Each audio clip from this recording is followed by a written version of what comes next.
Thanks for staying with Newsnight.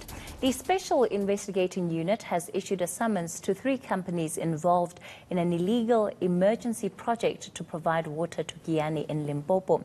The SIU wants the 3 companies, LTE Consulting, Katu Civils and South Zambezi, to repay 2.2 billion rand they were paid by the Water and Sanitation Department, and it also wants that contract to be declared unlawful and invalid.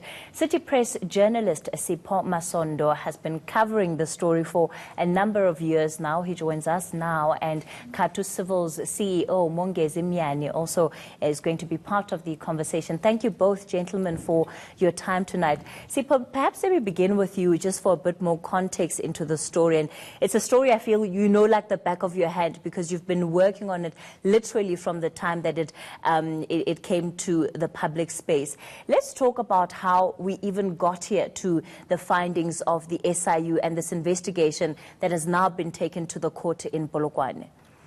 Thank you very much, Katie, and thanks for having us. Basically, I mean, as you correctly pointed out, this is a story that is like can wake me up at midnight and I'll be able to tell you exactly like all the facts and all the details. But basically, what happened is that in 2016 we picked up information that a contract had been awarded to LTE and that a lot of things had gone wrong as far as the appointment was concerned. So basically, what had happened is that the Giyani is the entire Giyani region is water scarce. There was a drought in 2009, and it was declared a disaster area, and obviously the government had to do something to fix the issues. They were not fixed between 2009 and 2014. So when Minister Giyani was appointed in 2014, she goes there and then she appoints. Basically, she didn't personally, but what she did, she appointed Lepelle Northern Water as an implementing agent to implement the project. At the time, it was really just to refurbish the water treatment works and the wastewater treatment works around the Giyani town, which is not really a big town, and it was for about 90 or 92 million. But things went very south from there because it was a small project which should not have lasted for more than a month. I mean, it was from August, and the minister wanted the thing done by end of October 2014. But from there, like projects, I think about 14 or 15 projects were piled on top of LTE without going to tender, without informing Treasury, without like nothing whatsoever. It ended up initially to about 5.2 million rand. And then from there, more projects were added onto the company, and then it ballooned to 2.2 billion.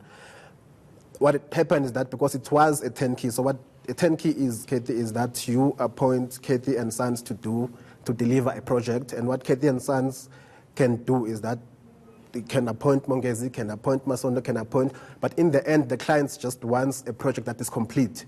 So basically what should have happened is that, in fact, that's what happened. The contract was given to LTE, and then LTE went and appointed Katu Civils.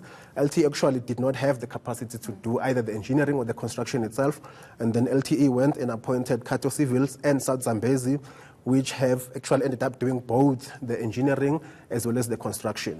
And one of the interesting things also about these 2 companies is that they had the same owner. You mean yes, in terms of who actually was managing the companies behind the scenes. This is now South Zambezi and Katu. That's correct. That's correct. As far as my knowledge is concerned, Katie, South Zambezi, I mean, if I'm wrong, Mongezi will correct me here, but as far as I'm concerned, the owner of both companies is Mr. Simbi Piri. And, you know, we're now at a point where the SIU has issued these papers and filed this affidavit before the court, and they're coming to you and saying they want that 2.2 billion rand back. Well, Kathy, thank you so much for the opportunity. As I'm sitting here today, I've not seen those papers. We have not been privy to those papers. We don't know anything. The only time we heard about this summons is when we were contacted by the City Press last night, informing us that they've learned that indeed the SIU has lodged the papers in the Polokwane High Court, and they were one of the companies cited in those papers. We tried to call around and find out exactly what is this matter, and to date we don't have those papers. That's quite surprising, precisely because if indeed SIU is genuine about dealing with this matter, and of course you've lodged the papers in the High Court. Why therefore leak the information to the media and without the respondents having had an opportunity to go through the papers and say exactly what is the allegations that have been posted against us? As I'm talking to you, I don't know those allegations. I've just read what I've seen in the city press. I've not seen the papers. I don't know exactly what they are alleging to. But safe to say that indeed it's correct that we're working in Giyani, that we can't deny. We've done the work in Giyani. And we are on record that indeed nobody can dispute the work that we've done in Giyani. The SIU itself has been to Giyani. They've been to see the work that we've been able to do. But, Katie, the issue is that we cannot, as a private company, be punished for things that government did not do correctly. If here there's a contract that is under dispute or that is regarded to be unlawful, that is a matter between Limpopo Northern Water, the department, and LTE. We were solely invited as a subcontractor to do the works, and we've done that diligently. And even I can tell you now, I've not seen the papers of the SIU, but I can tell you now, we've been in a dispute with the department. We've gone to the public protector because to date, Kathy, when I was here, I said we've not been paid. That amount is still outstanding to date. We've not been paid by the department. And now all of a sudden, SIU goes to court and claim that must pay back the 2.2 billion. Again, Kathy, 2.2 billion, it's a lie. That money did not come to Katu on its own. There's a 5% that is paid to Lepele for its fees. There's also a 10% retention fee. Out of every invoice that were paid, they take 10% of that. It's kept by them.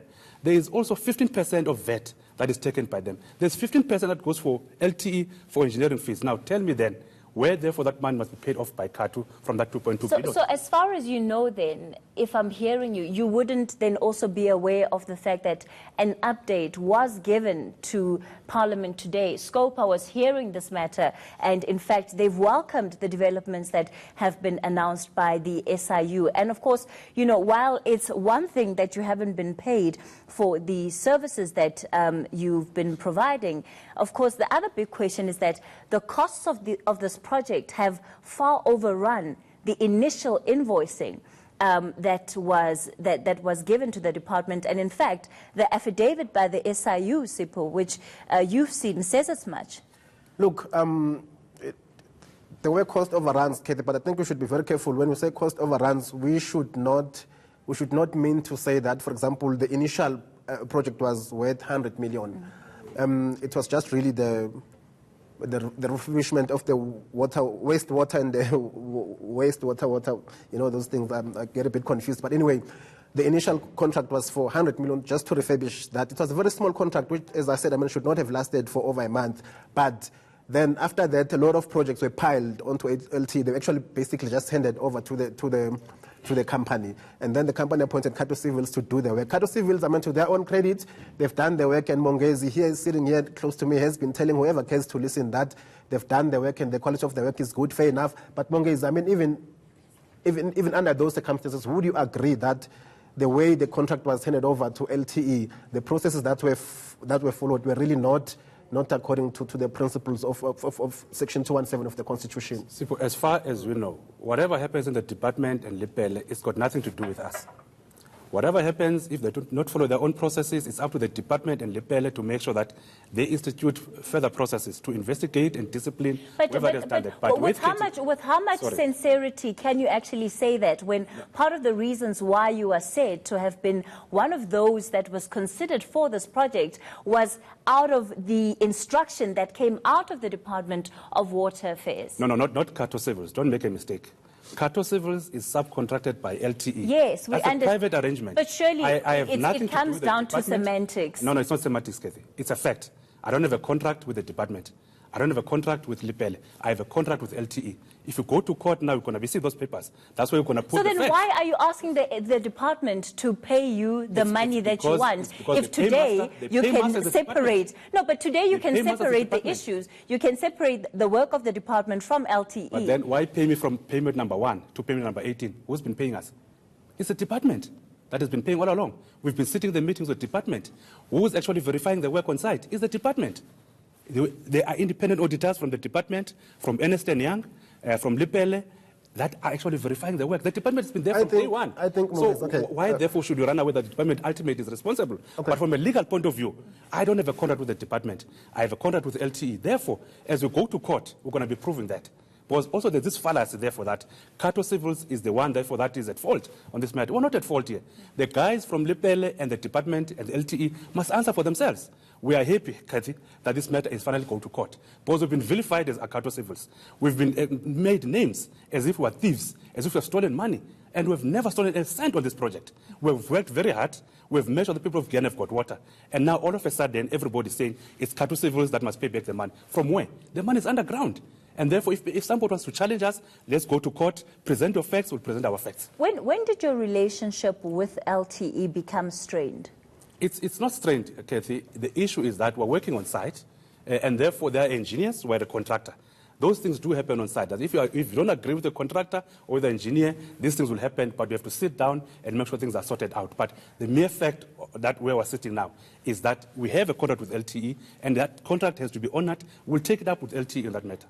Sipho, is he being genuine about the status of that relationship from what you understand, at least from the facts on paper and what you've discovered in your reporting? No, I don't think I think he's being a bit economical with the truth. I mean, it's a foregone conclusion that the relationship between Cato Civils and LTD has collapsed completely. In fact, to a point where they really just have to talk because they're bound by contractual issues. But as far as relationships are concerned, there is no more relationship as far as I know. But I think there's all the other things, Kate, that we have to talk as far as this project is concerned. I mean, we talk about Cato Civils and LTE, and this project dates back to 2008. 2008. This government has failed to deliver the water to people of Giyani since 2008.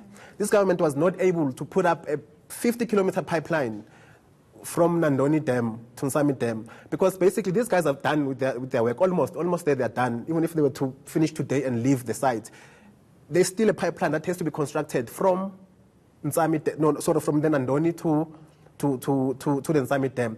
That work, I mean, it's not even. Look, I don't know how far that work is. I know that the company that was doing the work also at some point they left the site because they were not paid. And even if that pipeline is is completed tomorrow, there's still the issue of reticulation. These guys are just supposed to put the pipeline and put the reservoirs and the valves and stuff.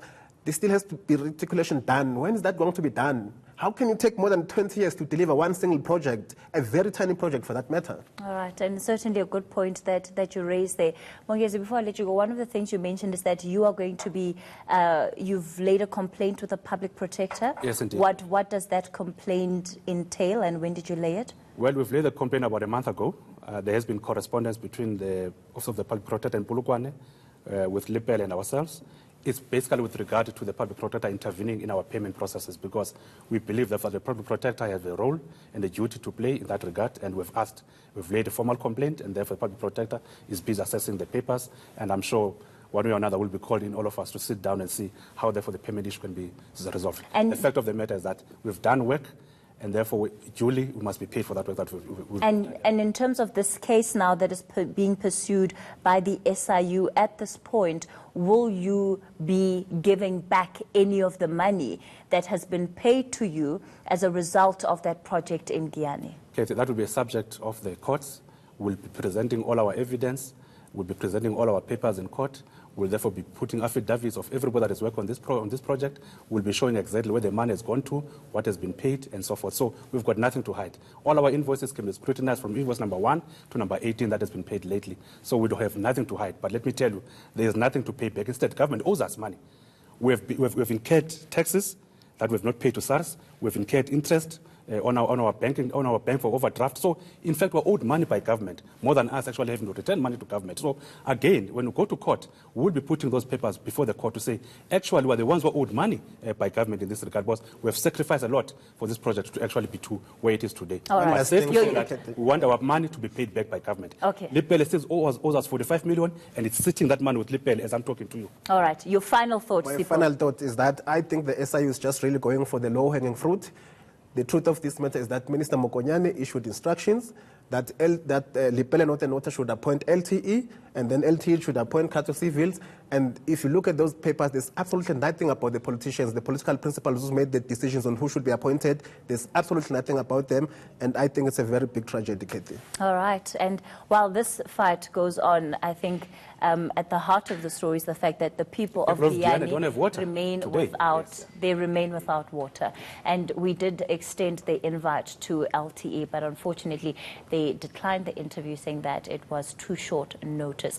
City Press journalist Sipho Masondo and Katu Civil's CEO Mongezi Myani.